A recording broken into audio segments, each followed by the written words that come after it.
the law of cosines.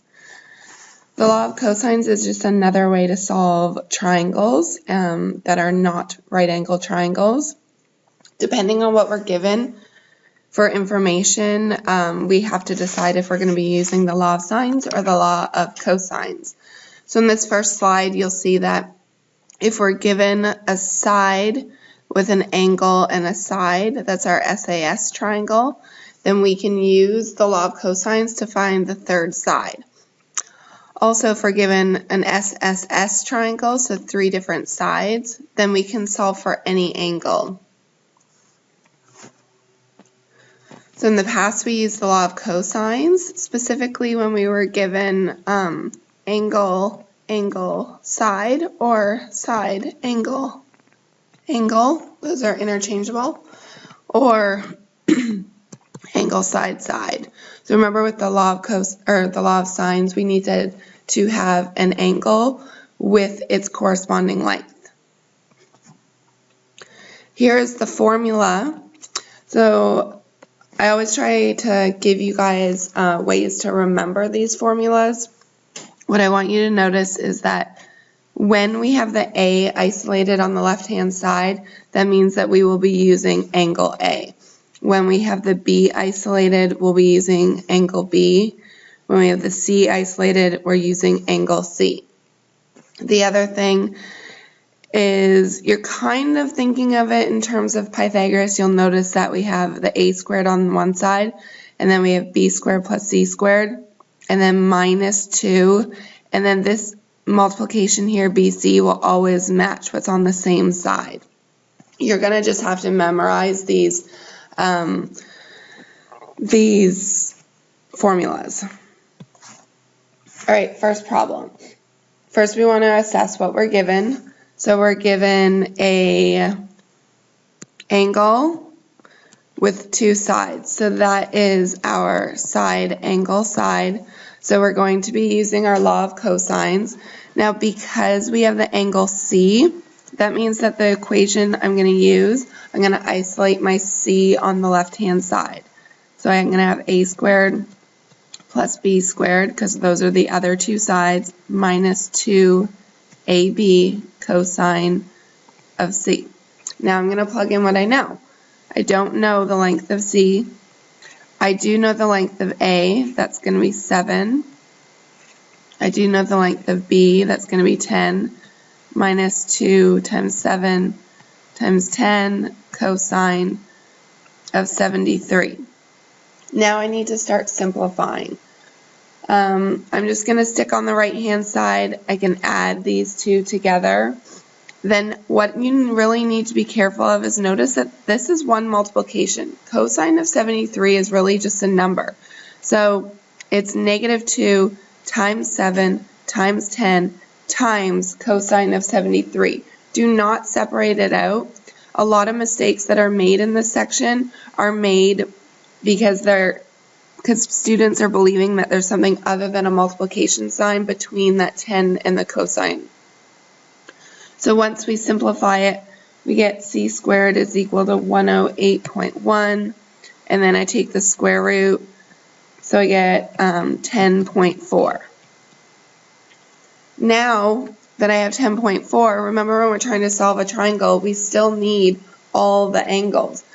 Well, I now have a matching side and angles. I can switch to the sine law. So I'm going to solve, let's say for angle A. Doesn't matter which one you solve for. If I'm solving for angle A, I put the angle in the numerator. So I fill in what I know. Then I'm going to cross multiply. So multiply both sides. Oops, by 7. Those cancel.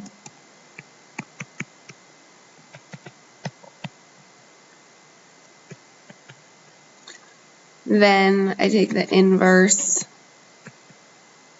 of that.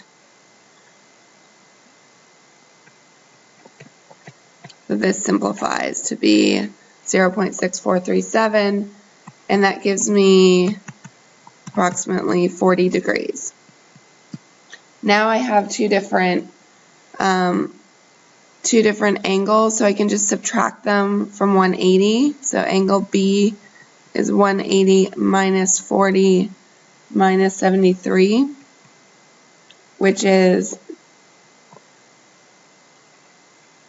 67 degrees.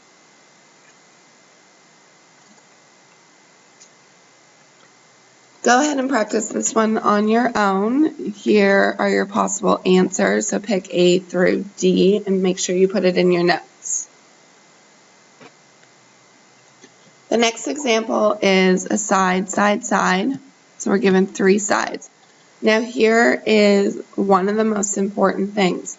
We must solve for the largest angle first. That is very, very important. And the reason we do that is kind of outsmarting the calculator.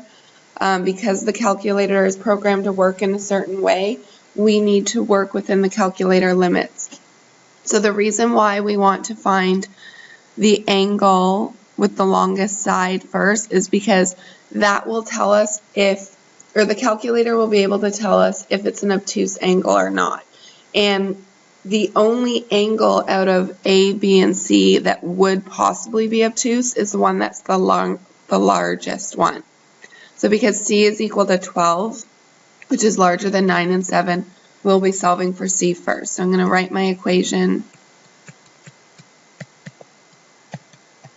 I'm going to plug in what I know.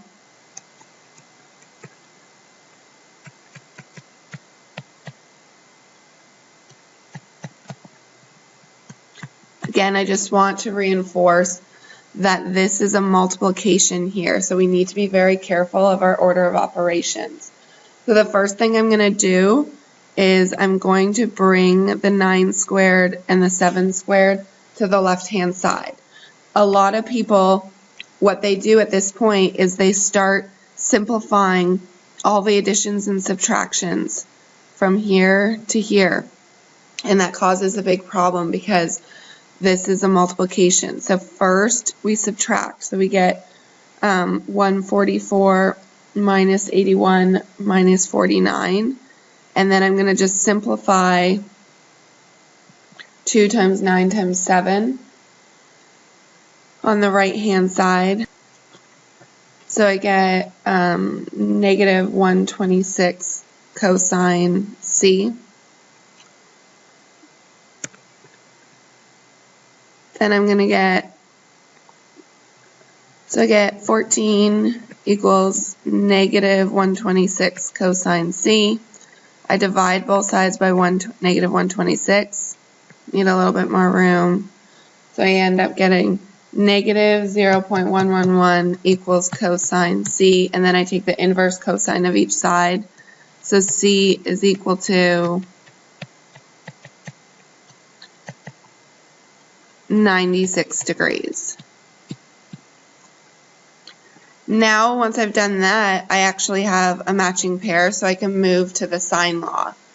And I can solve for either A or B. It doesn't make a difference. So here's my formula. I'm going to solve for B. I sub in what I know. I multiply both sides by 7 to cancel the denominator. Then I take the inverse of sine of each side, and that's going to give me the angle of 35 degrees. Then I can use that to solve for my remaining angle of angle A, which is 180 minus 35 minus 96, which is 49 degrees. Here's one to practice on your own. Remember, you need to solve for the longest side first. It's very, very important. So you're going to be solving for angle C first. Here's just a summary of approaches to use depending on what you're given in the triangle. So you might want to copy this down and put it into your notes.